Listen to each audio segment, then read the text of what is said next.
સાવરકુંડલા બન્યું હતું અયોધ્યા પૂર્વ રામનવમીની ભવ્ય ઉજવણી માટે નગરજનોમાં અનેરો ઉત્સાહ જોવા મળ્યો છે। સાવરકુંડલામાં રામનવમીના પાવન અવસરે પધારવા માટે સાવરકુંડલા નગર જાણે અયોધ્યાપુરીમાં ફેરવાઈ ગયું હોય તેમ રામ જન્મોત્સવ સમિતિ તેમજ વિવિધ મંડળો અને રામ ભક્તોના સહિયારા પ્રયાસથી નગરને ભવ્ય રીતે શણગારવામાં આવી રહ્યું છે। ઠેર ઠેર રોશનીથી ધજા ફટાકડા અને આકર્ષક સજાવટથી શહેરને રામમય બનાવવામાં આવી રહ્યું છે। રામનવમીની ભવ્ય શોભાયાત્રાને લઈને નગરજનોમાં ભારે ઉત્સાહ અને ઉમંગનો માહોલ જોવા મળી રહ્યો છે।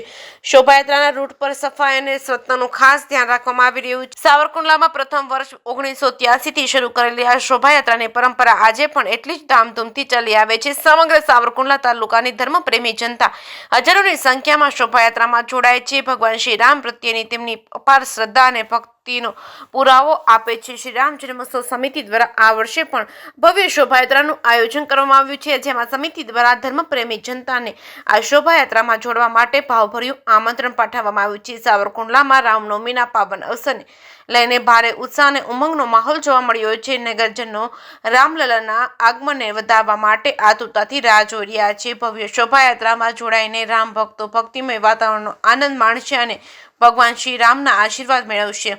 જેકેએસ ન્યૂઝ ગુજરાતી સાથે યોગેશ સુનરકટ, સાવરકુંડલા।